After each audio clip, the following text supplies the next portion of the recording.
Hello, everybody, and welcome to the Gaming Lounge Podcast, episode 99. Once again, I'm your host, Sebastian, and as always, I'm joined by Dory. How you doing, Dory? Hello. I have no witty intro for this week because we aren't really talking about anything that I could get super into character about. But we are instead talking about some games that we've been playing, including Forza Horizon, which is the thumbnail. I have been playing Baldur's Gate 3 since early May, and I now just reached the 100-hour mark. So I'm a little bit past the under 100-hour mark, and literally in the end game, literally about to get to the last few fights of the game.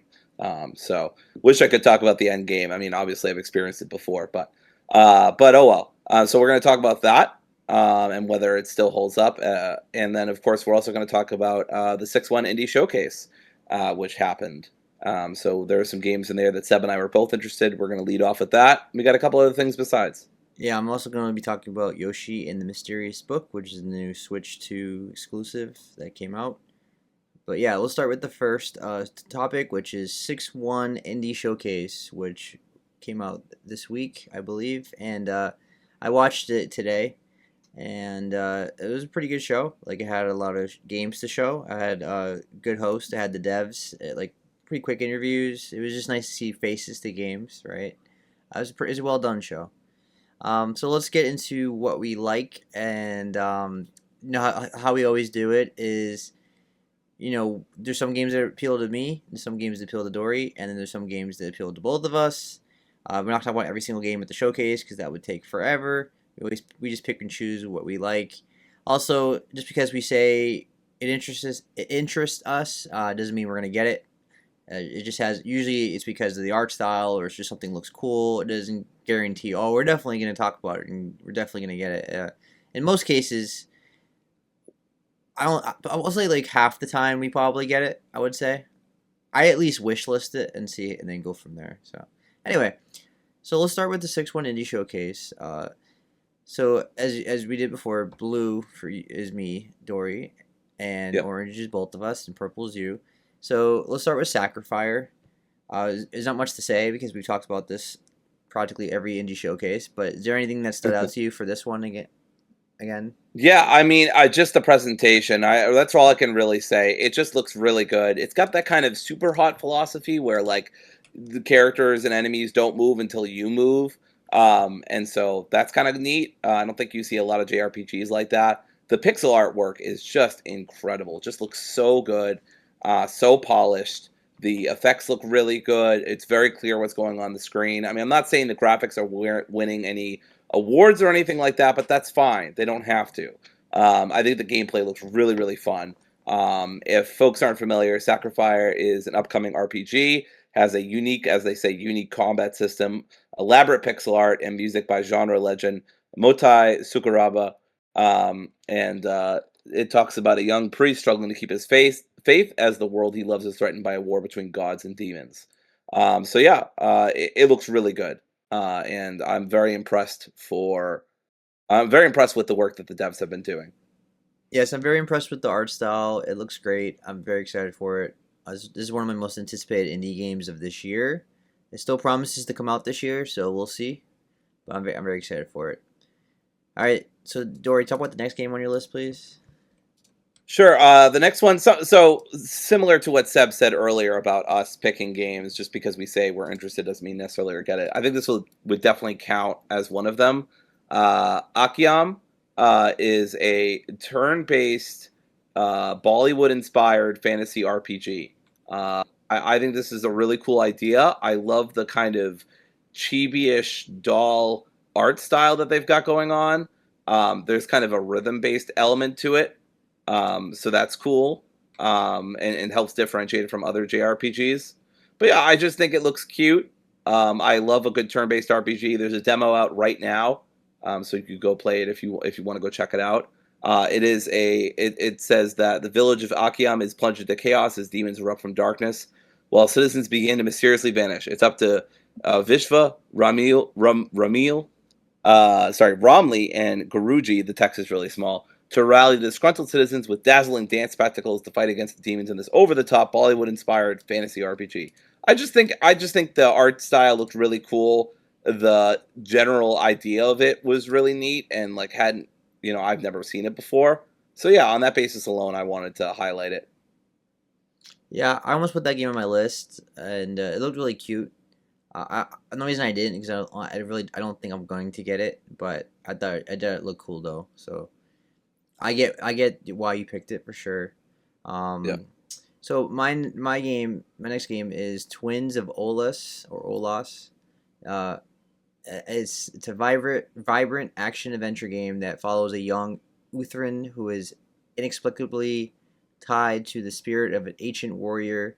Together, they must defeat an unknown nefarious force that has invaded, corrupted, and possessed everything in his utopic world. So the big thing about this game is it has a dual perspective combat, so you control two characters in tandem to experience a co-op adventure as a solo player. So you seamlessly swap between two playstyles, and to make the most of either character's best attributes. There's a big world to explore. There's a lot of traversal they promise. There's curious companions. It says enlist a squad of potent creatures that will lend you their powerful combat enhancements. Gather rare materials along the way to unleash full potential of their skills. And there's local co-op, and it puts you and your friend in control of each character individually to create a new way of adventuring together. So I thought it was a cool co-op game. I thought the colors looked nice. I like the top-down view. The concept is cool. Just something to keep my eye on. It looks fun. Yeah. So yeah, Yeah, I like the art style for this one. I was interested in it. Did look it up. It says Souls like in the tags for it, which yeah, I didn't really get that feel, but that kind of turned me off from wanting to do it. So yeah. I don't really get Souls like from it. I know I didn't either. So I was kind of It confused. it kind of reminds me of like Death's Door, Yes. which is kind of like Souls because you are dodging, learning the patterns, and I guess it's Souls like in a way, but it tends to be a lazy comparison. It's probably more of a difficult game is a fair assumption. But even Death's Door was harder, but it wasn't like super hard. It was just normal difficulty, I think. But yeah. All right, the next game you have on your list is Sonnet. Oh yes. I loved the art style for this. Let me bring that up on Steam just so I totally remember it. But I remember being very smitten with how it looked. So this says transport a magical flower across scenic lands, encounter strange travelers, and uncover the kingdom's secrets in the sprawling medieval road trip. I just think this game is gorgeous looking. It looks beautiful. It's got really nice kind of cozy medieval vibes. I have no idea. I didn't even add it to my wish list, but I just wanted to highlight it just because I thought it looked really cool. And it says that um, let me see if there's any details about the kind of gameplay you've got going on here. There's not a lot of details, unfortunately, on like how the game will actually work in practice. Um, but definitely seems like there's some RPG elements here. But I mostly wanted to highlight it just because I loved the aesthetic. Yeah, I mean it's the tags for it are adventure, exploration, atmospheric, medieval, and fantasy. So it seems like it's mostly just like a walk around the town, walk around area, explore, click on things, like that kind of thing. I Yeah, don't see any action in it. yeah, I didn't either. Yeah, but yeah, it didn't really interest me personally. But the art style is pretty. It comes out this year as well.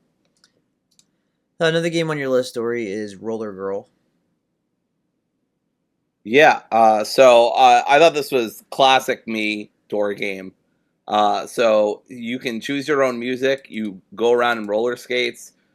You kind of get involved in local drama. There's like teenage romance and stuff like that.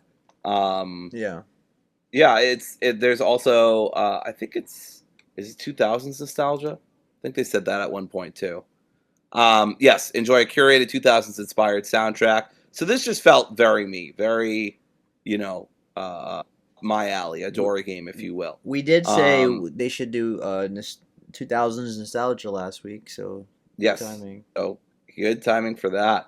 It's a very kind of vibey, cozy game. I might not actually like it in practice. I don't know. It says choose your own vibe in the slice of life adventure while exploring a small town on rollerblades. Use your MP3 player to set the mood for your summer. Run errands for quirky neighbors, get entangled in local drama, and stumble into a teenage romance. It says exploration, story rich, relaxing, choices matter, indie. So very me. The vibe I'm getting from this game is Lake. You ever play Lake? You dive. Yes, yes, I liked Lake. Yes, Yeah, this is just Lake with roller skates. yes, That's what Lake, I'm but getting. make it a little more hip to the kids. Even the same art style. Yeah. But this is their first game. They never made this game before. And it says Oh, okay. choices matter in the tags, so we'll see. All right, the next two games are on my list, and the first one being Mouse Word, which is a Souls game. It's it's basically a Souls game with mice, but it has Nintendo 64 graphics. So I thought that was cool. It kind of reminds me of Ocarina of Time. It reminds me of a Zelda game mixed with a Souls type of combat. So it says, take up your sword and uncover the secrets of a cursed kingdom in the Souls-like collectathon. Awaken as a royal mouse guard, master combat, defeat foes, and search for celestial fragments to restore a once great kingdom. So there's a demo out, so you can play it. The main thing is it says it has deliberate stamina-based combat where every move matters. Learn the patterns of a bestiary of corrupted foes, master your parries and dodges, and choose the perfect moment to strike. Death is a lesson, not an end, so it means you're gonna die a lot. Yeah. It says discover a variety of weapons, armor sets, and arcane abilities. Will you be a stoic knight with a sword and shield, a nimble archer who strikes from the shadows, or a powerful mage wielding the very power of the stars? So it's a class-based system. Hunt for scattered star fragments, unlock powerful new abilities, and open secret paths in sprawling non-linear levels packed with fearsome foes. Keen eye and curious spirit as your greatest tools. The kingdom is filled with hidden passages, cryptic clues, and environmental puzzles. So, a densely interconnected world is basically Dark Souls. Like, it's a Souls game, right? You're meant to explore, and sometimes you end up with shortcuts, and the shortcuts lead back to where you were, and things like that. It's a Souls game. The combat reminded me, again, of Ocarina of Time or Majora's Mask. The art style reminds me of an Nintendo 64 game, and it's a Souls game. It looks really cool. I'm a big sucker for Souls games. I play a lot of them. Dory, not so much. Does not really a fan. Nope. So this is more up my alley. I heard about this game, I believe at the last year's show, but I don't think I mentioned it. But yeah, it seems like it should be coming out maybe this year, right? There's a demo ready to go, and they've been working on it for a while. So keep your eye on it. But it's not it doesn't say 2026 yet. And did they make any games yet? Well, they made a few games. Nothing I've heard of though. All right, next game on my list is Prison of Husk, which again is another Souls game. I've had my eye on this game for a while. It's basically a Souls game, but it's PS1 graphics this time instead of the 64. Yep. So it's a nostalgic Souls-like set in a painted afterlife. Awaken as a doll and seek your beloved. From parries to pistols, tune your build to overcome adversity. Explore dense, interconnected levels. There it is again. Full of secrets and shortcuts again, as you battle pigment hoarding bosses and seek your lost love. I talked about this game before already. It's basically Bloodborne, but with PS1 graphics. Yep. The best way I would describe it. I don't have to go in full detail with it. It's a Souls game, so again, exploring, shortcuts, secrets, parrying, dodging, learning the patterns of the bosses. It's a Souls game. So yeah, looks really cool. We're never gonna get. I don't have a lot to say here, but I do want to. I highlighted this the last time we talked about it, but I'll always mention it. I remember very vividly that believe it's a one-person team. I could be wrong there, but I've only seen one person represent the game. It could be. Yeah. But yeah, it's backed by a trans person, as far as I'm aware. So that's really cool. Yeah, not for me, but I do love the art style, of course, growing up with the PS1. And I do prefer, I'm not going to play it either way. but I will say I prefer the more faster paced combat than the slower, more methodical stuff. It does say engage actively in combat to boost your damage output and parry attacks to regain stamina to keep up the pace. So yeah, like Seb said, very more Bloodborne or Sekiro than Dark Souls. Yeah, it's made by one person named Tammy. Yes, that sounds right. Yep. Yeah. All right, that's really cool. So I'm excited for it. There's no release date yet, but it seems like possibly this year or next year. Yeah, they've shown it off a few times, and every Yeah. time it seems like it's getting closer and closer. So we'll see. Yeah. All right, your next two games, Dory. All right, my next two games. The first one is Vale's Echo. Death is not the end. It is your last chance. Solve haunting puzzles. Make choices that matter. There it is again. As you guide Vale across the underworld. Will regret follow her into the eternity? So this is adventure, psychological horror, atmospheric, dark humor. I just adore this art style a lot. I'm not huge on the amount of puzzles that are going on here, but if they are intuitive enough, I don't mind some puzzles here and there. Yeah. It's described as a 2D cozy horror adventure game blending dark comedy, psychological themes, and surreal art. And then there are branching dialogues, meaningful choices. There are some unsettling puzzles. It doesn't say it's hard, although it says it has strange logic. You can pet a lot of things like geese, so that's great. Yeah, it just looks really cool. It looks really up my alley. I am going to wish list it. Again, I'm not super enthralled by the amount of puzzles I saw, but as long as as long as they make sense and they're intuitive, and I don't tear my hair out trying to do them, then I don't mind. Yeah, this is one of the games I was thinking about putting on my list. The only reason I didn't is because the puzzles. I'm not sure I would like all the puzzles. Just not a big puzzle Yeah, person, but I like the art yeah, me style. neither. I like the dialogue. It reminded me of those like Afterlife or those type of games. The Yeah, very narrative focused games. And yeah, I'll keep. This is one of those games I'll put on my wish list and keep an eye on, and we'll go from there. But it does look cool though, so I just need to see what people are saying about it. But the world looks really cool. All right, your next game. yeah. My next game is another horror game. They had like two different horror blocks, so I, Yeah, I got like quite a few horror games. It's called Abide. This is a very strange game. It's a psychological first-person horror game using prosthetic gore effects. Go check out that trailer. It is fucked up. It looks like a lost Adult Swim TV mm. show from the 2000s or something. Stop motion and dolls scanned into 3D models. A peaceful retreat where people go to get better. A place for people to air their demons, so to speak. So yeah, it looks pretty messed up. It's got psychological horror and choices matter and stealth. Not a huge stealth person, but I just thought that this art style was so impactful and interesting that I wanted to highlight it for that reason alone. Yeah. So I changed it and put it as something that interests me. But like the reason I didn't have it at first is my game that interests me is just because what kind of game it is. I just need to see some gameplay Yeah. overall. The art style looks cool. It looks creepy. It looks like something you'd see on Adult Swim, as Dory said. Yeah, I'm very interested in it. Kind of remind me of Harold Halibut. Yeah. Yeah. Yeah. So we'll see.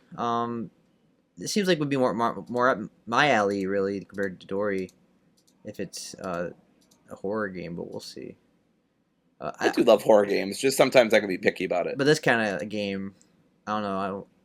I don't usually associate with you, Yeah. but we'll see. Is it just because it's a stealth game?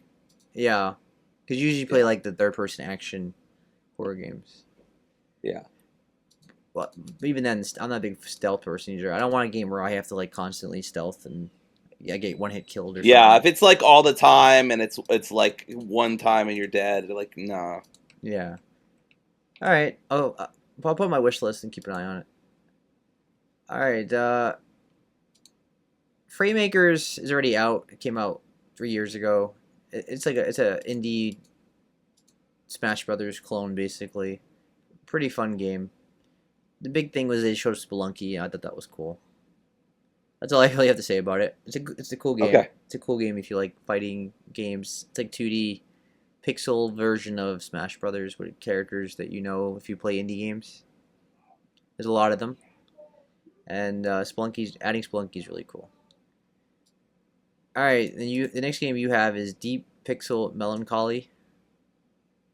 Yeah, this is a visual novel about being stuck in a time loop inside a far northern city. Unravel the mystery and decide whether escaping is really worth it. So this visual novel, choices matter, choose your own adventure. Very me. Yeah.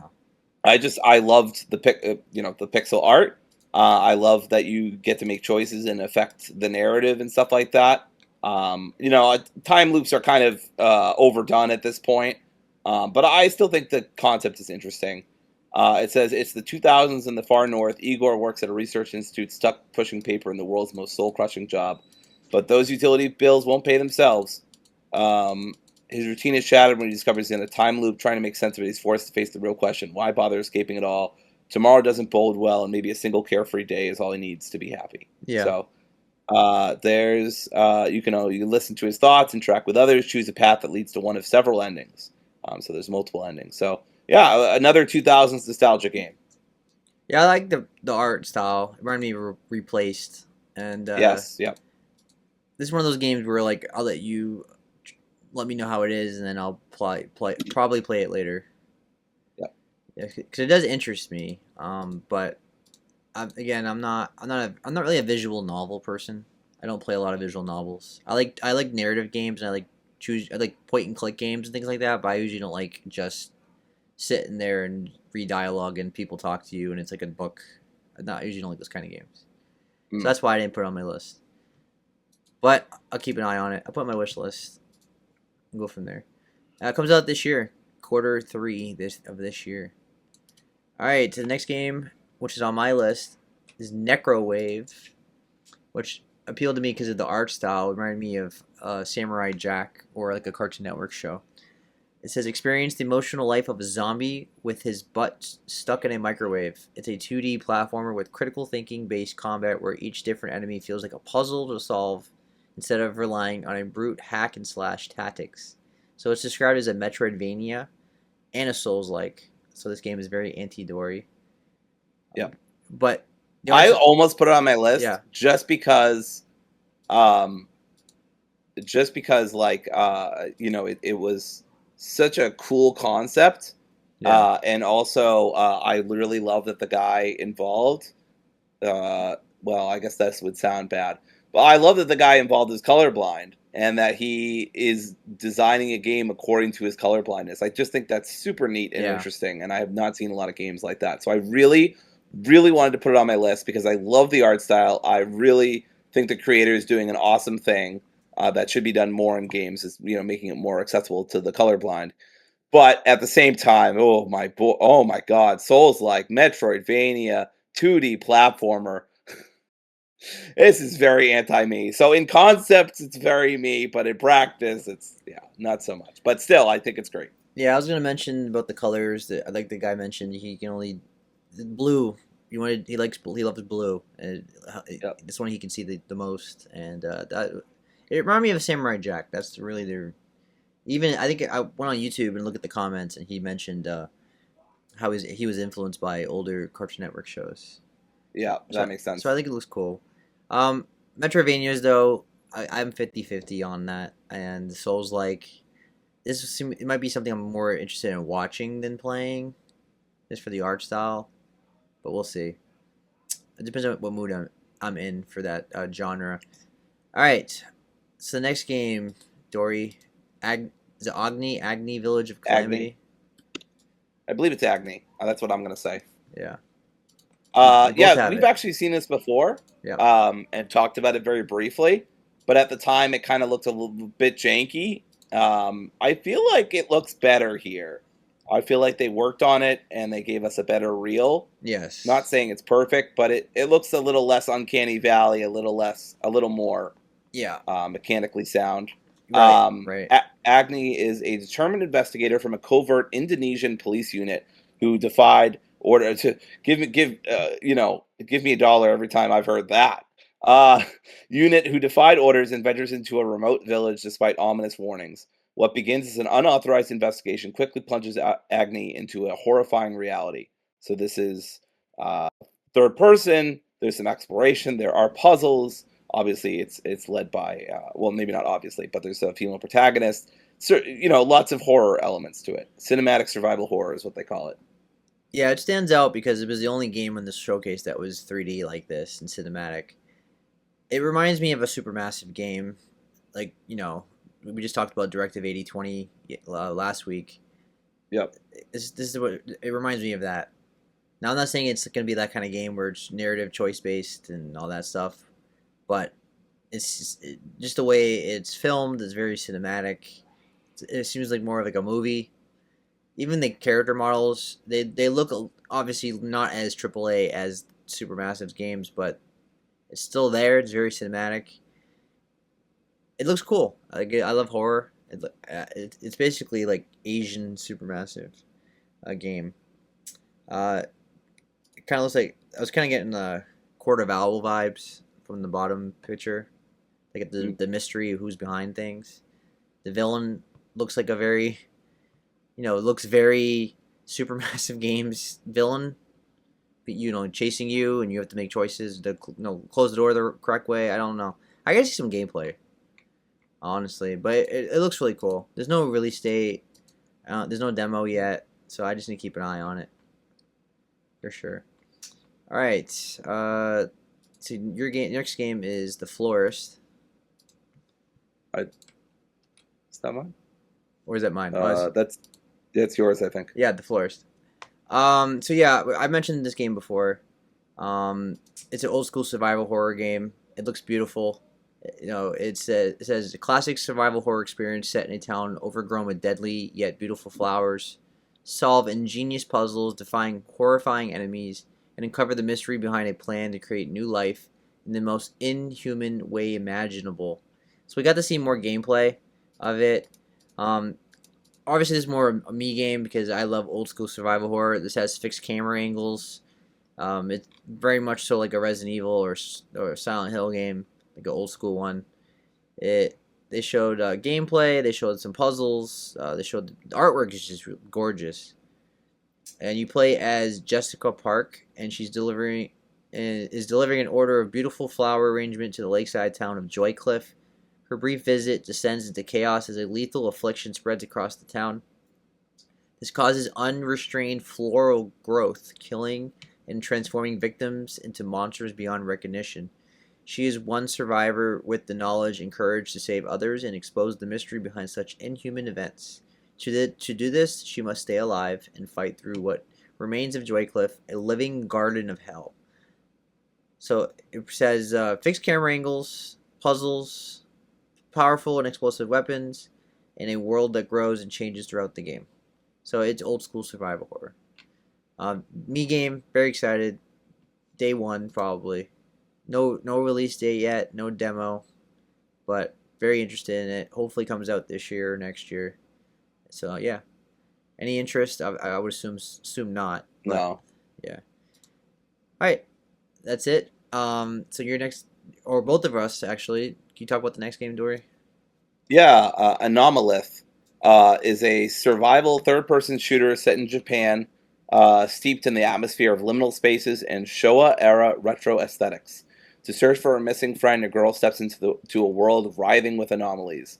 So yeah, I mean it's 1980s nostalgia, which I wasn't really around for, but I know enough about anime to still kind of see that and feel a tinge of nostalgia. It's got some psychological and survival horror aspects, which obviously I like. Yeah. I don't like in the old school way. I more like in the newer school way, and that thankfully this is more like Resident Evil 4 than it is like Resident Evil 1. Yeah. So yeah, it looks really cool. It's like Resident Evil, but anime, and also make it the 80s for some reason. Yeah, I love survival horror, whether it's old school or new school. I like both styles. And I was very interested in this game because the gameplay, I never heard of it, but it looked really cool. I mean, it looked a little janky. It definitely looked more indie compared to like a more AAA game. The animation was a little off, a little stiff, but I can get past that if the gameplay is fun. Their gameplay looked very Resident Evil in terms of like the way the way they were switching weapons, what the menu looked Yep. like. That looked just like out of Resident Evil 4. But I was also getting like typical anime games that we both have liked over the years. It's very over the top action as Yep. well. I also like the customization. You can fully customize your costume and things like that. So that's Yeah. cool. So it looks really awesome. I like the art style as well. Yeah, I'm very interested in this. It comes out October 28th. So good time for Halloween. Could be a Halloween game to play. All right. All right. The And last one we have, you good. I have an admission about. I wanted. I get kind of caught up on numbers and even numbers. I really wanted 10 games that I wanted to highlight. And the irony is I already had 10, so this ended up being 11, I think. I'm not going back and counting them. I don't care enough.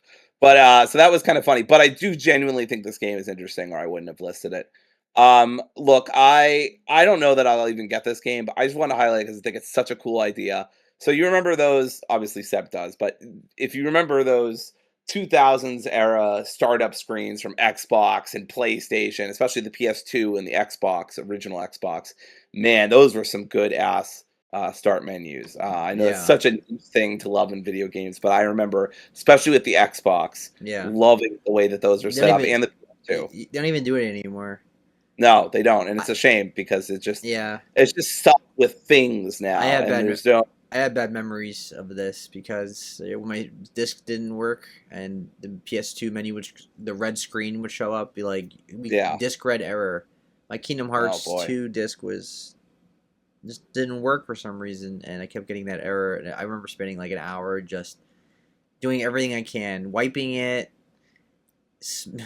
smacking the PS2, just anything to get it to work. And Yep. and then I would eventually get it to work after like an hour for whatever reason. It was just I feel like it was random. So Yep. PTSD. Yes. So this is a horror game about navigating the underbelly of a 2000s era gaming console to restore its functionality, but awakening something in the process. Yeah. I just think this is a devilishly clever and fun concept. I don't know that I'll actually play it, but I just wanted to highlight because I think it's super cool. It says horror, puzzle, and interactive fiction with some mystery thrown in. Again, another 2000s nostalgia game. So boy, did Seb and I get what we wanted just 1 week later. So, Put it in the universe. yep. Yeah, like this is clearly meant to be inspired by PS2. I don't see any Yeah. Xbox here. This is clearly No, PS2. no. I was just thinking for No, myself, yeah, but yeah, absolutely. right. This is more PS2 than it is Xbox. Yeah, this is very much so the PS2 error, disc error, which was why I mentioned it. And even has the big pillars, the rectangles, Yep. rectangular prisms. That gives me PTSD. Yeah. Also, I feel like some of that. I mean, even Seb's like Neptune 2, things like that. So, yeah, I'm not something I would play because I'm not really a puzzle fan, but I would like just watch it on YouTube. Yeah. I think that's perfectly sensible Yeah, too. no offense to the devs, just not my kind of game. But Yeah, I it don't know. interests I me. don't even know if I'll play it, but at the time I was like, "Ooh, I want a 10th game that really stands out to me." And this Yeah, was the one, although I think it was my 11th. yeah. I had lost count. So But that's it. overall, yeah. So overall, a pretty good show. I mean, if you're a big indie fan, I'm sure there's plenty of games for you to be interested in. We had a good Yeah. amount of games. We probably have had. I probably put more games on other lists and things like that. I think But I was talking to Seb about this. I think this is one of the few times I had just as many, if not more, than he did. yeah, But also, again, like Seb said, and like I've said, just because we name them doesn't mean we'll wish list them. I think I had like 11 games, and maybe 4 or 5 of them I actually wish listed. And out of those 4 or 5, maybe 2 of them I'll actually buy and play day one or yeah, something like that. yeah. Right. So yeah, Yeah, exactly. I would say about 3 to 5 of these games. I think what I'm definitely gonna play is Sacrifice. Like that's the yeah, main. I That's the think main that one. was the big standout for me and for you with Sacrifice. Yeah, It looks really good. yeah. But we talked about that so many times now. Yeah. That's That was always guaranteed. Yes. Yeah. All right. So we can move on to our spotlights. Now I've been playing Yoshi in the Mysterious Book. Dory, as she said earlier, has been playing Baldur's Gate 3, which Baldur's Gate 3 I've gotten all the achievements. I put like 150 hours into it. It's top 10 game of all time for me, and that's saying a lot because my top 10 is sacred. I think Baldur's Gate is a masterpiece. I think Baldur's Gate 3 is the best game of this generation so far. Like if this decade, this generation, best game of the last 6 years for sure. But we'll get into all that stuff later. And then I'll be talking about Forza Horizon 6, which I also think is incredible and a Game of the Year contender, and it deserves to be highly rated as it is. It's one of the greatest series in gaming. It's a very consistent series. There's some problems with it. That's why I don't have it as a 10 out of 10. But it's an amazing game. But let's start with Yoshi and the Mysterious Book, which is a 2D platformer for Nintendo Switch 2, where Yoshi jumps into the pages of a living encyclopedia named Mr. E.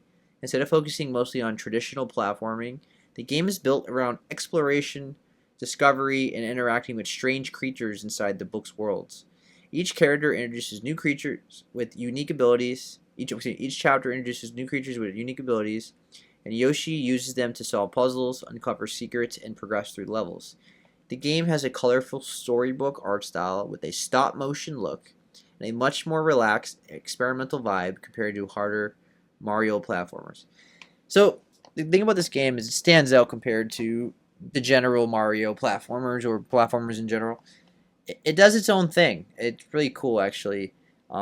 Essentially, you go to a storybook, and there's a map of all these creatures, and you use the cursor to highlight them, and then you teleport you to the world. And the whole game just wants you to explore, and you get basically achievements for accomplishing a task in that world, and that's how you complete the puzzles or complete the levels.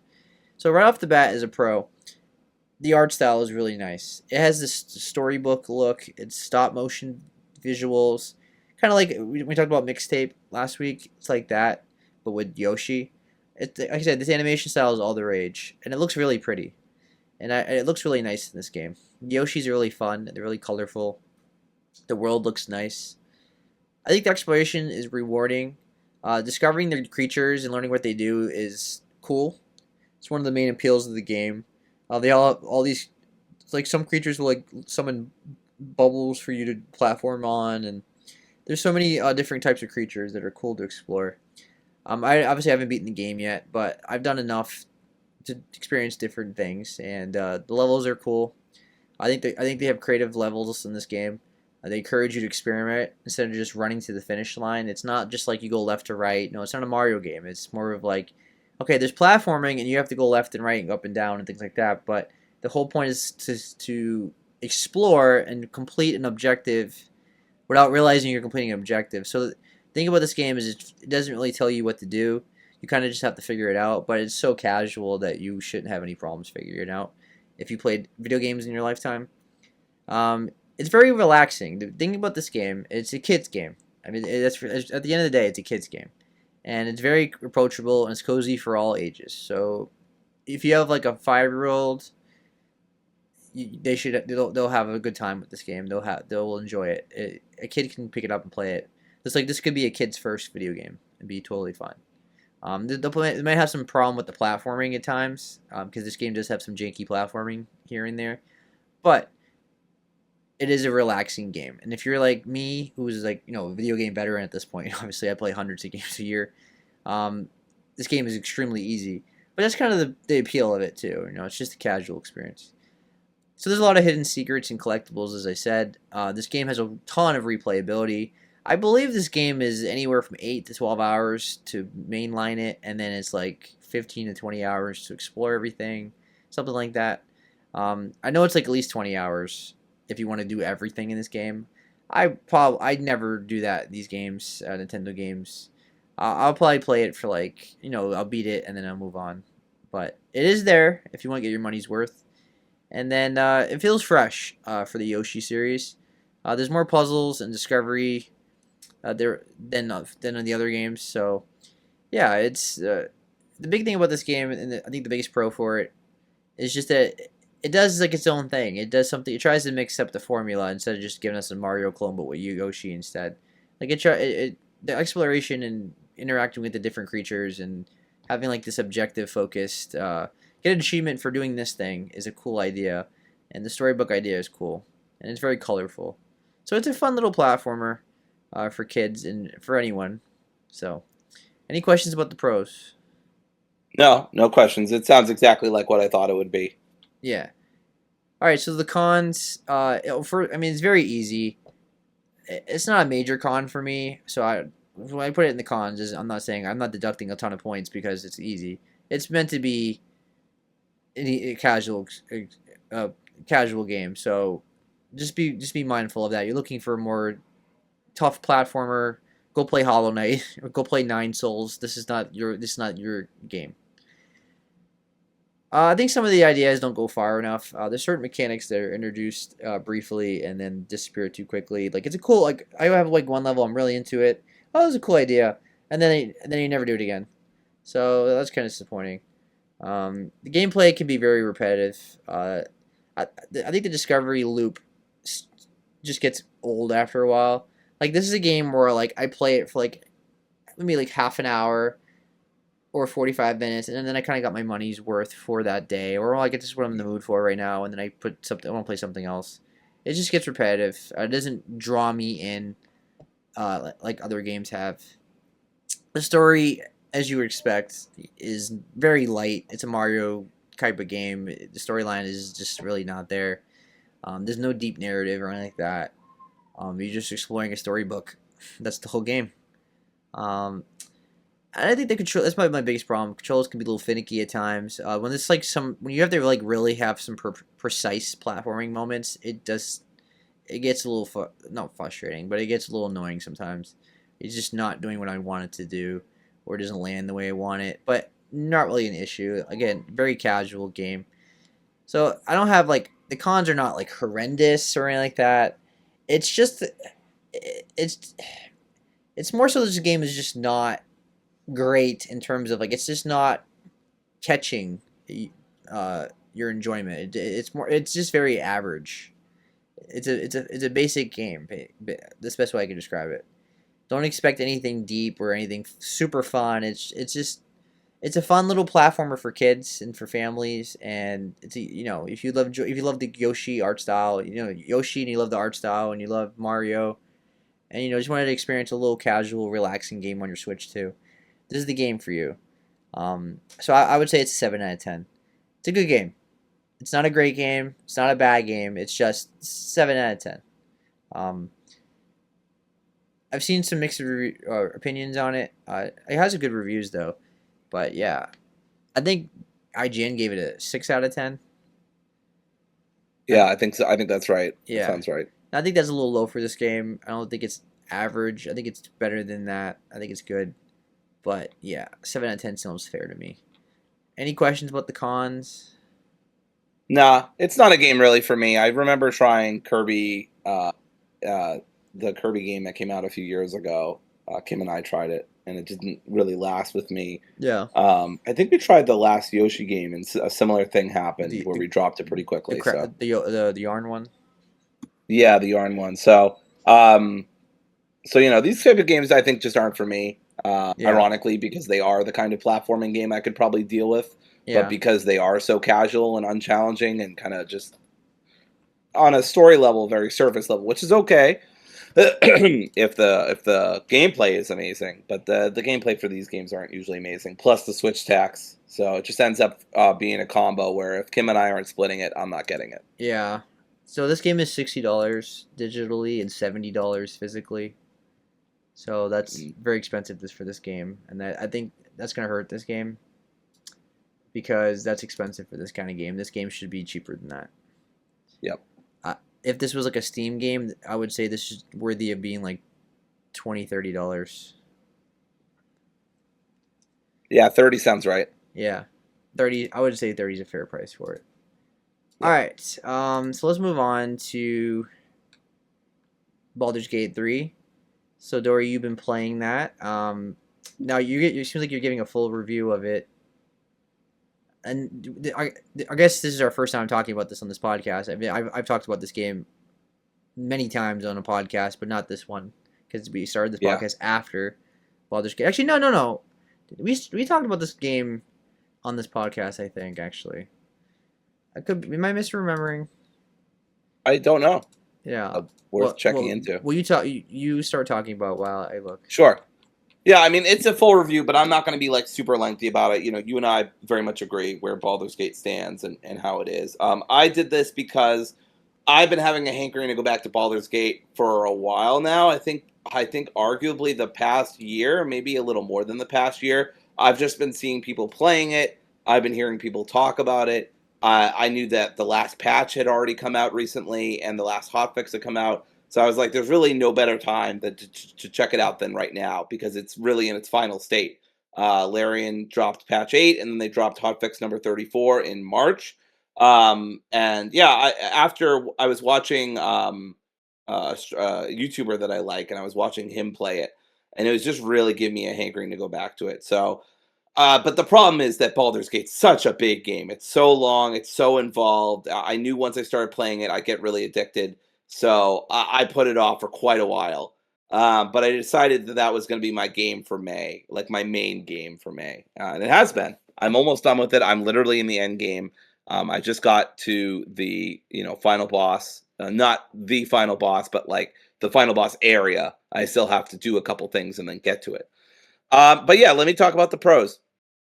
Baldur's Gate 3, if you somehow don't know, CRPG.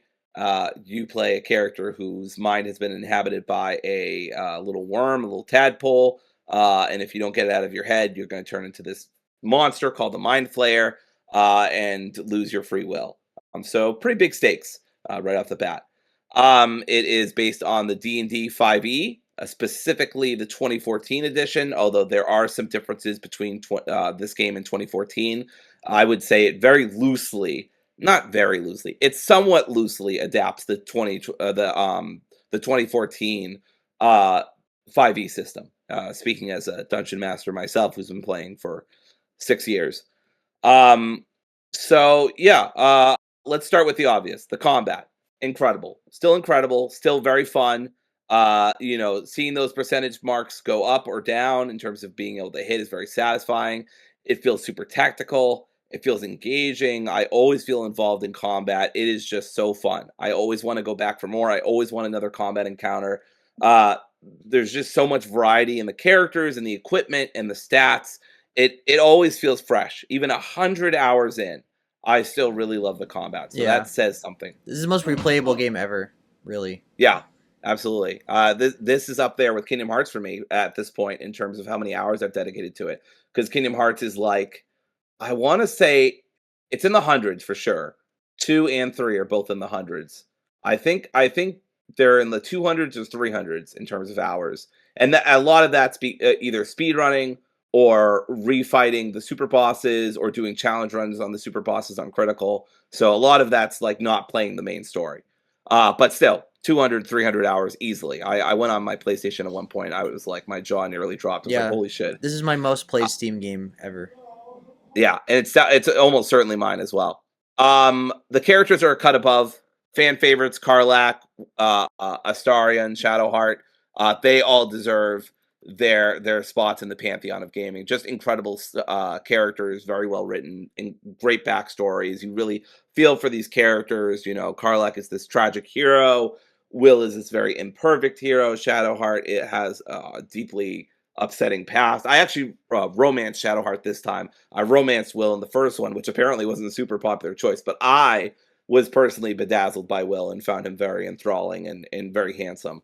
But this time I went for Shadowheart, which a lot of people romance. And I also think she's a great character to romance. Karlach's another great one you could romance.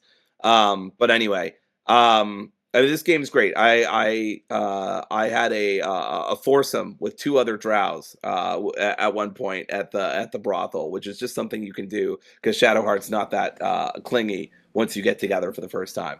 So just an incredible game, no notes. For a CRPG especially, this is a really good game in terms of its graphics. The world is vibrant. The Underdark is beautiful. There's another area that's like a molten based lava area. And then on top of that, you can go to all these, classic dungeon areas and, look at those. And then let me make sure I'm not missing any. Classic dungeons and cities and stuff like that, like Baldur's Gate. The writing is like a new standard. Like there's a reason why so many people got upset about this game, setting unrealistic expectations for everybody else, because the writing is just amazing. Yeah, Everyone and yeah, everything is written in such precision. The narrator is incredible. I love her so much. yeah, It is done with such careful and well considered thought. It feels the whole world feels alive and real, from the descriptions of items you're interacting with to basic NPCs to bosses to your yeah. companions to random animals that you can Literally, talk with. literally every NPC has dialogue and is fully voice acted, and Yeah, even a random animal can be like a person in disguise, and you just go on a side adventure out of nowhere, and not yeah, only that, but the writing completely changes based on what you are. Like when I first played this game, my character was a drow, and I was able to go in the goblin place with absolutely no issues because yep, they're afraid of them, and and I didn't realize like, oh wow, like it just being like my character wasn't even bad, but like yeah, you're portrayed as like, people are racist against you, and it yes, very changes the whole racist. it changes the whole dynamic of your Yeah. playthrough. So Yeah, yeah, I am going to talk about it in a like a little bit, but I picked the Dark Urge backstory for my campaign because I wanted it to be a very different experience, and yeah, it makes for a very different experience. I hate being the bad guy though. Um, I hate it. uh, I can't do yeah, it. I mean, luckily you can resist the urge, so we'll talk about You it. can, yeah. The game is addicting. It's always I just want to do one more fight, one more puzzle, one more dungeon. I mean, the Raphael mission in particular, which is one of the best side quests of all time ever in video games. I stayed up, I think, till 2-ish to beat because it's just so addicting. I mean, there's some parts of it that I found frustrating, but that's just because I was getting tired and was already like 90 plus hours into the game. And I'm like, I just want to get to the fight where he sings. And speaking of singing, the music is goaty material through and through. Down by the River is an all-time Liet motif, I believe it's pronounced as, just a musical phrase that plays throughout the game. It always gets me hyped. Raphael's boss music is incredible. All the music in Baldur's Gate and the taverns and the combat music. I mean, it's just amazing what Larian did.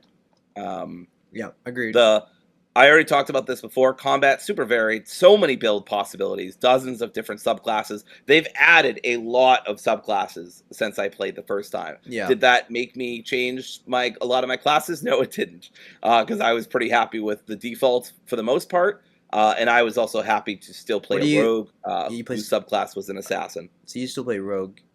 My Yeah, friend, yeah, I debated changing my class, but I love the rogue so much, and honestly, it like the stealth in this game is kind of broken the way it works because you can yeah, very easily abuse characters' lines of sight and get an attack on them, and because it's 2014 rules about surprise, you get a whole round where the enemies can't attack. you're right. Whereas in 2024, they've kind of depowered that a little bit, and now it's just that you roll initiative with advantage, and Yeah, everyone else rolls it with right. or I think normally. So Yeah, it's still an advantage if you surprise your enemies, but it's not like you get an entire round to yeah, just lay waste to your enemies or vice versa. right. My first time playing this game and I beating it, I played a fighter, and I forget what the name of it, but I was like I had spells and I was a combat focused character, Okay. Yeah. and I would love the things like being able to kick enemies off the side of kick them down to a chasm or something, and like just throw people around, and just beating a boss by throwing another enemy into him, like that kind of stuff was cool. Yeah. But I played a wizard, I played a bard, I played all different types, and there's so much variety. It's really fun. Yeah. Absolutely. The mod support is fantastic and easily and officially integrated. I have several mods on mine. I can't remember all of them, or really any. I have one for a little symbol at the bottom left if you have a camp event coming up. So it's helped me keep up with my camp events. Yeah, And so that's been very useful. I have improved UI, although I don't really know what exactly it's improved, but because the UI is so dense, yeah, even 100 hours in, I'm not really sure what it does differently than the original, but that's fine. And improved visuals. I think maybe a couple others too, like just the biggest and most popular ones. Really, Right. nothing nuts, nothing like adjusting the party limit or anything like that, which I think destroys the difficulty unless you're playing on like honor mode or something. Um, Yeah. the main story still stunning, engrossing throughout. I know exactly what's going to happen because I played the game before, but I'm always like, oh, I forgot about that detail, or oh, that's so cool, or a side mission that I didn't do the first time. Like I didn't do any of the Auntie Ethel stuff the first playthrough because either I completely missed her or just couldn't find her or whatever. Yeah. And impacts the story and the mechanics. Um, and then many of the bugs in Act 3, I know 3 years ago, wow, was rough for Baldur's Gate for Act 3. But I didn't have a lot of, personally, I didn't have a lot of issues, but a lot of other people did. And I still had some issues, but not the issues I other people were talking about. yeah, I didn't either. Yeah. So, but that's not to say they didn't exist. But they, as far as I can tell, and maybe it's just my laptop, but I'm running them at ultra settings. This game runs like fucking butter, smooth. The FPS is good. I was kind of nervous when I got into Baldur's Gate proper. I was like, oh man, how's it going to run? Runs like a fucking dream. They've ironed out all those performance issues. Now they've had a few years to do it, but I'm pretty sure they did it within the first year, maybe half a year. Yeah. So credit to Larian I mean, here. they've gotten this game to run on the Steam Deck, so Yeah, exactly. I only had I played for over 100 hours, so keep that context in mind when I say this number. I've only had, I think, 3 crashes the entire game, over 100 hours. I feel like that's a pretty good ratio. It's not perfect, of course. I'd rather not have the crashes, but because I have a mod that saves every 10 minutes, and also say and another mod that saves after every combat. Plus, I quick save all the time during combat and while I'm exploring and doing difficult things. I almost never lost any significant amount of data, which is good. The Dark Order storyline. So this is really cool. It's the last pro I'll talk about, and I'll get into the cons, which are very minor. I have quite a few of them, but they're all very minor. Um, uh, the Dark Urge storyline is a bit. I mean, it's kind of a tough premise. Basically, you are, I don't want to reveal too much, but you are inhabited by this urge to kill other people and see their blood go flying all over the place. But the thing is, mechanically, and I'll talk about this in a little bit, you don't have to do anything you don't want to. There are a couple of exceptions, and there are a few times where the game will ask you to make checks. But I think there's literally only one time in the entire game where it takes the control away from you and you have to kill a character. That's it. It's not nearly as punishing as some people might think. Now, one might be too much for people. I don't know. But if you want to do the Dark Urge, that's a cost you have to take. Is at least you're at least going to kill one NPC. I won't name them their name, but they are a beloved NPC, so it's pretty fucked up. It's not any of your companions, but although it could be if you want to go that route. But a lot of it is player choice. There's still a lot of player agency, a lot of player freedom. My biggest thing is how it's integrated into the plot. When you're Tav, when you're the basic default protagonist with no particular backstory, or a generic backstory. Obviously, certain things that your backstory will come up, especially if you were born in Baldur's Gate, for example. When you're in Baldur's Gate or talking about Baldur's Gate, there'll be a little bracket and that says Baldarian. They'll be like, oh yeah, well I know about that because I'm from Baldur's Gate. But with the Dark Urge, it is very integrated into the main plot.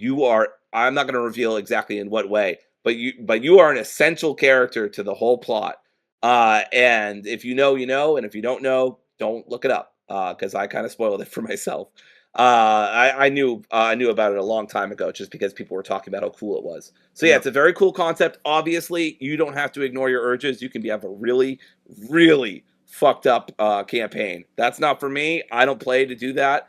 When one of my friends who I'm playing D&D with right now told me you can do a redemption urge, where you don't make those choices and you try to fight against the dark urge as much as possible, I was like, you know what? I like that. So that's what I did. I think story-wise, it is just incredibly integrated, as I said. Seb, anything you want to say about the pros or anything you want to add? And yeah, I mean, you already nailed everything. The game is just absolutely incredible. The Dark Urge storyline is really good. Obviously, it's like one of the main storylines if you go that route because it's obviously the main menu is the Dark Urge area, I believe. Yeah. Um, I know what happens, of course. I've done it, and it's pretty dark, very very dark. Yep. Probably the darkest storyline in the game, honestly. Like at least the most violent. Although technically the ending bad decision is going to kill more people than the Dark Urge storyline, but still, it's there. Yeah, and that's the best part of this game. It's just so replayable. Like no single playthrough is going to be the same unless you do the exact same choices each time. It's you're gonna have a unique experience every time. Like playing this game is like playing a new game every year. Like it's just that unique Yep. and replayable. I only wish that we get more games like it, or at least like I wish we got DLC. Like it's really I just wish Larian gave us DLC Yeah. for this. I would play this game forever if they gave us endless content. It's a shame they don't keep supporting it. I mean, I figured they're done with it. They want to do something else, but still. Yeah, they're moving on to Divinity, which I am excited for, but I'm probably not going to buy just because they are still using AI in the production of it. Although they've specifically said they're not doing any artwork or writing, which is good, but they're still experimenting with it to increase their productivity or some bullshit, even though they've literally said it doesn't help and a lot of their other tools work better.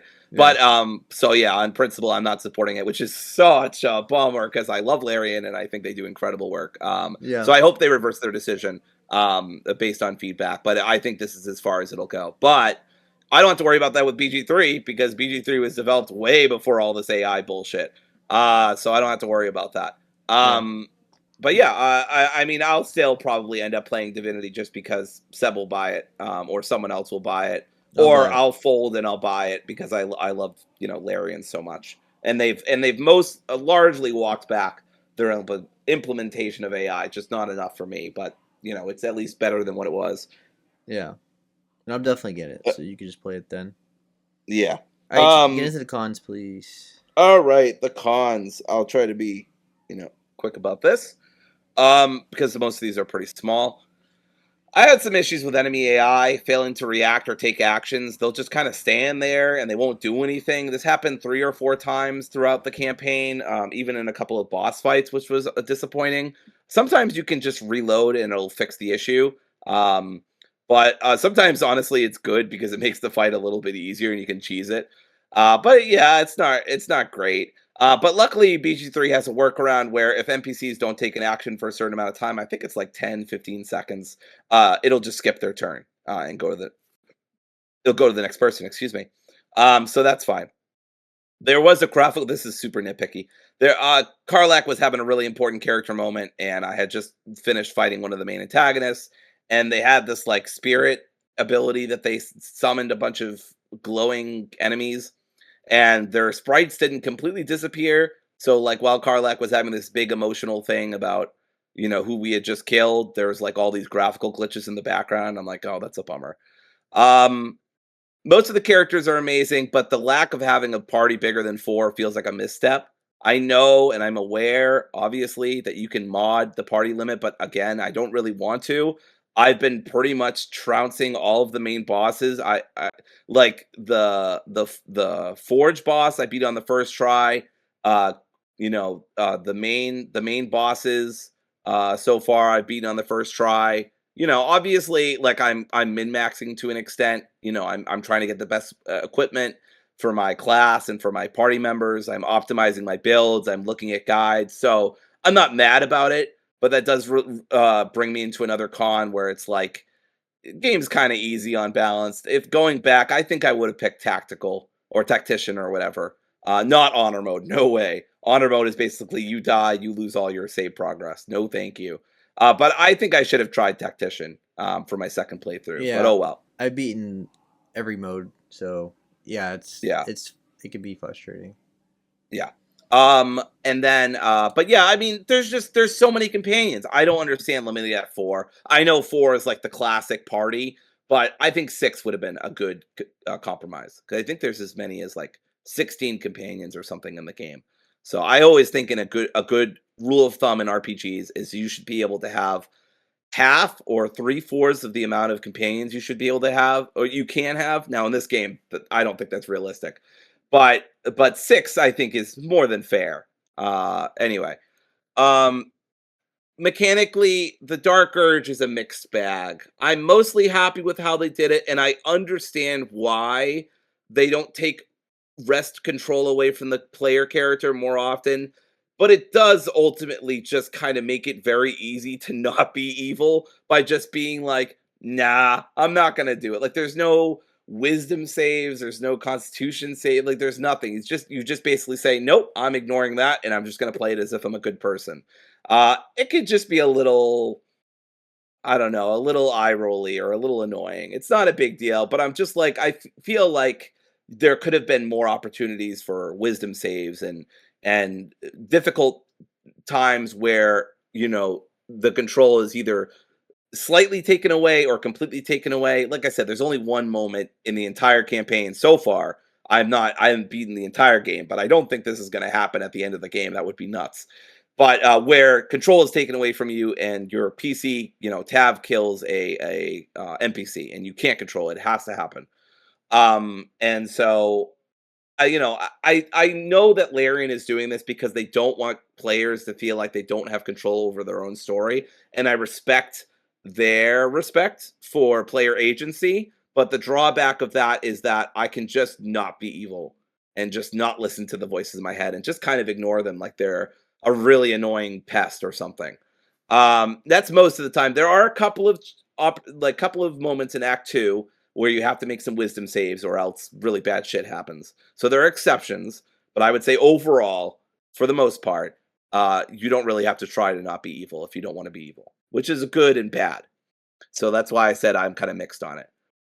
Um, Let me see what else. Once in a blue moon, characters wouldn't react organically if you did like things in a certain order. But that's understandable. The game's massive. I don't really expect Larian to do that, but it is noticeable, and it's a drawback of such a massive game. Understandably, but still. Uh, I don't like I'm gonna call out a specific side quest. I don't like the Dribbles mission. I think it kind of sucks. Dribbles is a clown that gets killed, and his body parts can be found all around Baldur's Gate. This is like a nightmare version of a fetch quest. You have to get every single part of his body, and then the item that you get isn't even that good. It's just tedious, and most quests are not like this in Baldur's Gate. I think Dribbles is like the exception and only stands out so much because it's such a tedious slog compared to every other quest. Now, of course, you're supposed to find all his body parts while you're going around and exploring Baldur's Gate to the fullest. I still think it just the reward isn't that great? And then all the effort you go through to look all around Baldur's Gate and under Baldur's Gate, I just feel like they could have done a better job improving this quest in the 3 years it's been, and they didn't. Dribbles the clown, find Dribbles is the one of the few quests I purposely did not finish in this game, and I don't think I ever would. And I think I got half of him before I was like, I'm not interested in this quest. So um, the camera can be an issue.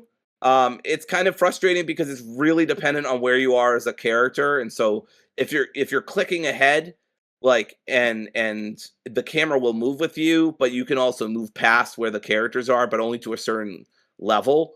And also during combat when there's a lot going on, a lot of enemies, the camera can kind of just freak out and just like go to another character or just go to a black screen and then go to a character. It's not a huge deal, but it can make it a little harder to keep up with what's going on in combat and big encounters, which can be frustrating towards the end of the game. I do think the UI is mostly intuitive, which is incredible because it's D&D and it's a video game, and yeah, it's a CRPG. But even as a veteran of D&D, I would say at this point, I mean, 6 years maybe isn't a veteran, but an experienced D&D player and an experienced Baldur's Gate player, there are still times where some things in the UI just baffle me, or I don't understand how certain things work, or I forget how certain things work. Now, part of that's my fault. I made sure the tutorials were turned off because I'm like, I know how to play this game. So some of that's on me and not the game. But still, you know, UI could always be better. My last con is not even really a con, but it's kind of a caution, and I think I've already touched on this, so it shouldn't surprise anybody. This is a long game. If you want to play this game as it's really meant to be played, very fully and completely, you are going to be here for a while. I would say at least 75 plus hours, if not 100 plus hours, if you want to do all the side quests and all the major main quests. I'm at 102 hours and I just reached end game. Not Act 3, but end game. Act 3 I've been on for like 15 hours or something, maybe 20. So even if you know what you're doing, which I largely did and have played before, it's a long one. And of course, 102 hours. It is fair to say counts times where I put the game down or I had a guide up. Credit to the BG3 wiki, by the way. I would be totally lost without it. Not totally lost, but very hampered. RPG Robot was another great site I did for a lot of my builds. Or sat around thinking about what I wanted to do next in combat.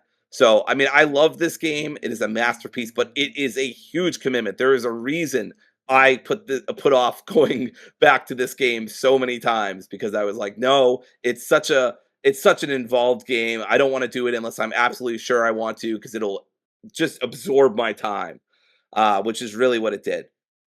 So yeah, I think that's my last con is that it's a CRPG that's a very long game, which basically means it's an elephant that's gray. Like it's what it says it is on the tin, but still you got to be careful. This game can just suck up your life for the better and for the worse. Anything you want to add about the cons? No, because I don't remember like anything that stands out to me as being like massively bad. Yeah, Like it was Act 3, I guess, but that was like back then. yeah. They've expanded the ending cutscenes and That different characters' yes, endings and stuff like that. that So too. I think that stuff's largely patched. Yeah. Yeah. I don't remember. I can't think of My anything negative. That's oh, why the go game. ahead. That's why the game is a 10 out of 10 for me because I can't think of Yeah. negatives. I mean, honestly, I struggled to think of these 10. I think I got halfway through and I was like, all right, what else can I say that's negative? And even all these things are the tiniest of nitpicks. Even the camera, which is probably one of the biggest thing, or the glitches are very, very minor issues. And the only reason I bring them up is because I'm like, okay, it's not a perfect game, but a 10 out of 10 isn't a perfect game. It's just a masterful game to me. Um, and speaking of that, this is a 10 out of 10 for me. Yeah, I think Baldur's Gate 3 is a quintessential mandatory experience for any fan of RPGs or just any fan of excellent writing, masterful combat, and an amazing world and experience. It is not a perfect game, as I just talked about. There is still the odd bug or crash or narrative oddity, but overall, this is a game for the ages. It should go down as one of the best RPGs, and not just one of the best CRPGs or RPGs, but one of the best video games of all time. So yeah, all the goatees that it got absolutely deserved. Yeah, I mean it's masterpiece, top 10 game of all time for me. Yeah, Best game of the generation so far. Best game of the decade. It's one of the greatest games ever. I think it's the highest rated PC game of all time. Like a 97 on Metacritic. I mean, it's yeah, what can be said. It's got endless praise. It swept the Game Awards. It's the easiest game of the year ever. I mean, I yeah, was just blown away. And the crazy thing was, the year before was Elden Ring, and I had Elden Ring in my top 10 games of all time. And then the year later, Baldur's Gate 3 comes out and is even better than Elden Ring, which is insane. Like yeah, that 2 years was just insane for like in terms of the top best. absolutely. I mean, Tears of the Kingdom like that game was amazing, and that fell behind those games. So it's just I said I'd be quick, but that was 30 minutes. It'd yeah, be faster than that. That'd be like 15. Oh well. yeah, fine. All But yeah, right, I probably will not. Last thing I'll say, probably will not go back to Baldur's Gate 3 again unless I come up with some very different campaign idea or I play with friends. But just like in real life, it is such a hassle to get together with people and play this game over yeah, multiple weeks and hours and stuff. So I don't think that'll ever happen for me. yeah. I like to watch people play this game on YouTube. Like I like just to see like I want to see like the violent playthrough where everybody dies or something Yeah. violent or dark. I like to see all different types of things. So I'll probably never play it again for a while for many years, but Yeah. I will if I see a random YouTube video about it, I'll probably watch it. Yep. All right, so let's get to the last topic of the night. which is Forza Horizon 6. Now, it's not a 10 out of 10 like Baldur's Gate 3, but it is close. It is an incredible game, which I'll talk about. So, Forza Horizon 6 is the newest open world racing game from Playground Games, who's also working on Fable, and that they're promising for that to come out this year as well. Set in a massive version of Japan, the game focuses heavily on street racing, drifting, car culture, exploration, online events across the cities, mountain roads, countryside highways, and neon light urban areas. So you get to explore a ton of Japan. It's insane how big this game is. Players can freely explore the world, collect hundreds of cars, customize and tune vehicles, join online car meets, and compete in races and challenges across the map.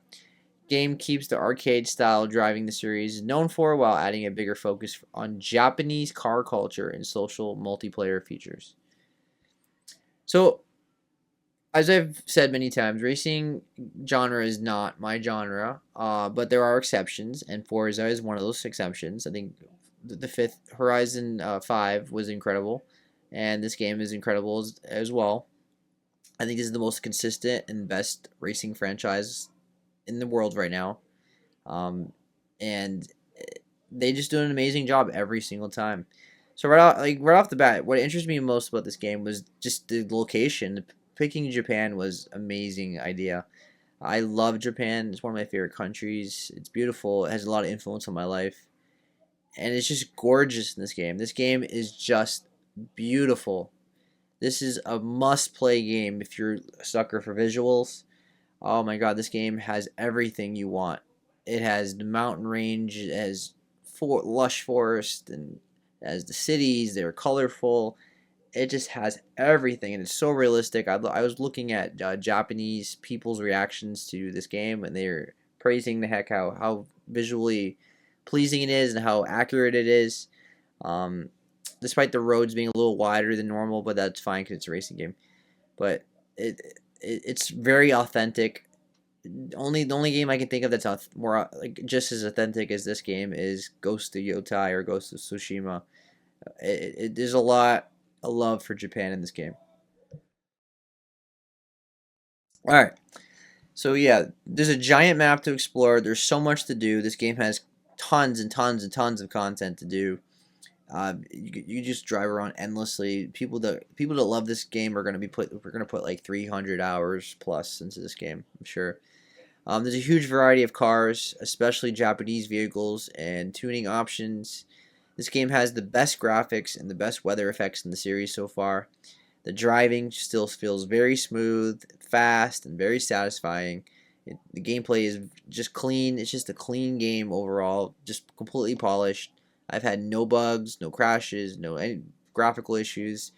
I barely had to do any setting changes to my it literally adjusted itself to my computer settings. Like it showed like a loading screen and all that, and it's just been masterful performance. Just no issues. The online car meets and social features have added a lot to the community interaction. It's nice seeing people driving around. You can actually see people drive around while you're driving as well. That's really cool. And I think the exploration feels very rewarding because the map is such a wide variety. It's not just the same thing over and over again. Like, I mean, the different environments and locations look so different from each other. It's just incredible how much there is to explore. Like I'm saying, if you're a sucker for exploration, like this game just rewards you endlessly. Like you get to see so many types of trees and you know how Japan is, the color of the leaves, the mountain range, the cities, the countryside. It's just gorgeous. So the biggest pro of this game is it's just very clean.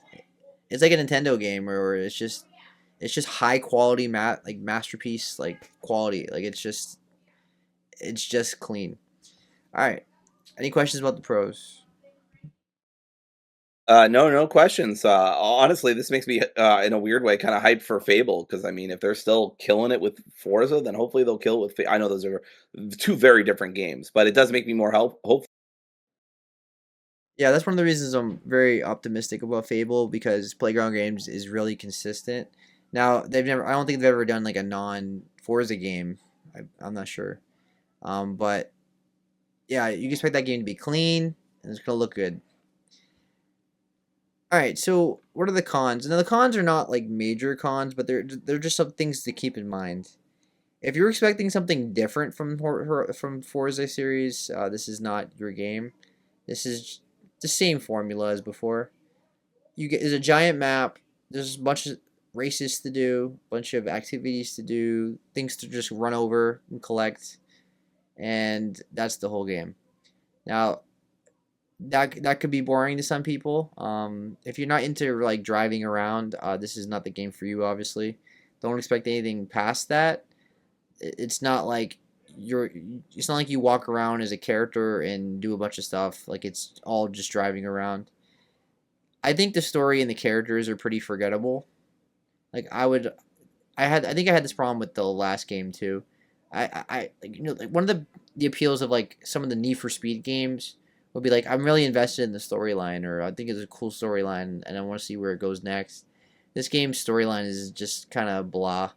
It's just it's just meant for you to do races. It's not anything memorable. I know some people wanted deeper customization and tuning systems. I don't get into all that, so I don't really care about that.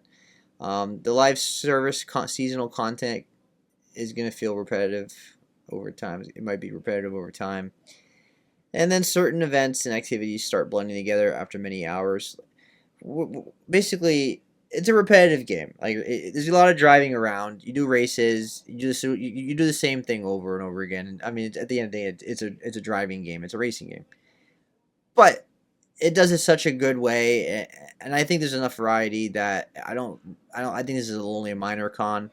I've never been bored with this game. I put several hours in this game now, and it's gonna be one of my most played games of the year.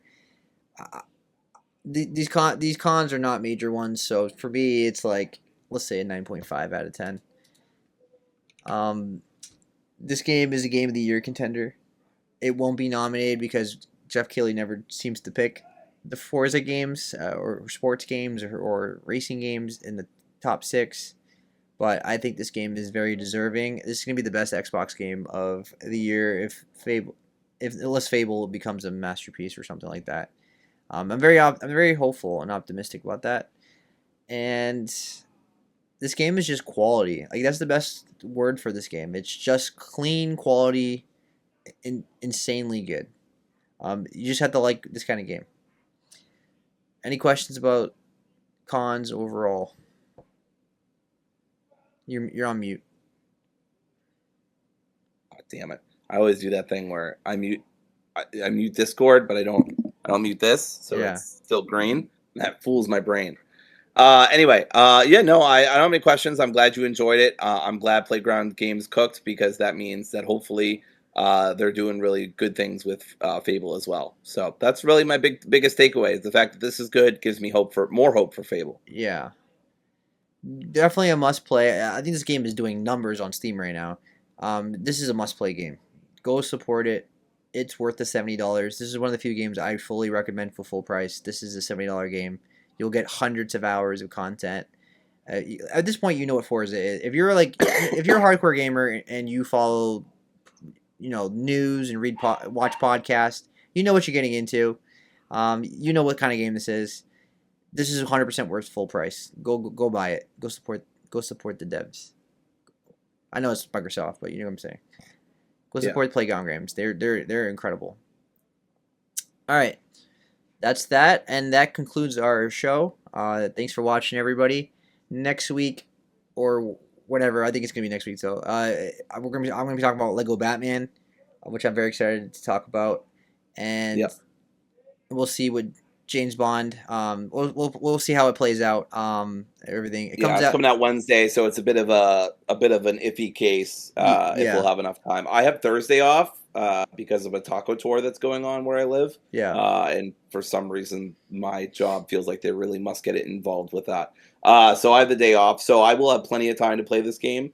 Uh, Not also Saturday I'll have a few hours, and yeah. my night's usually good. But I'm also hoping to play Lego Batman, but we'll see. Seb, how far are you into Lego Batman? like 5 hours. You're in all honesty, you might not be able to play it this That's week. fair. Yeah. That's fair. Well, yeah, it won't be till I wouldn't be till Sunday, I guess. Yeah, it's literally tomorrow. But it's not like a must play for me. I'm not as into it as you are. But I heard good things, so I want to check it out. But yeah. Yeah, so this is my last week of school. Summer vacation's right around the corner. And even this week, I really have nothing to do. Like, there's no lesson planning, there's no work after school. Like, it's just straight go home and do whatever. So I pretty much have time to play video games from starting today all the way until August. Like, I have complete Yeah. freedom. So, Well, just let me know when you get done with it. yeah. So yeah, very exciting times coming up. So as we said, Lego Batman, James Bond, and then we have all these showcases come right around the corner, and we're gonna be talking about all of them, of course, Yep. and very exciting time. So expect a lot of content coming up, and yeah, June is like Christmas in June. I mean, it's Christmas time for us gamers. It's like yeah, it's amazing. It's basically E3. Yeah, it is E3, right? It's Summer Game Yeah, Fest, pretty so much. yeah. So very exciting. I actually this I think this they even said in the indie showcase that this is this is like the kickoff of that season. That's right. Yeah, they did say that. Yeah. So I always feel weird because it's like it's not summer yet, but I mean, they kind of just consider June Well, to be summer. if you live in Florida, it sure is summer, you know. Yeah, I guess so. Yeah. It's like 90 degrees and sunny. All right. Take care everybody and we'll see you guys on the next episode. Take care. Bye, everybody. Bye.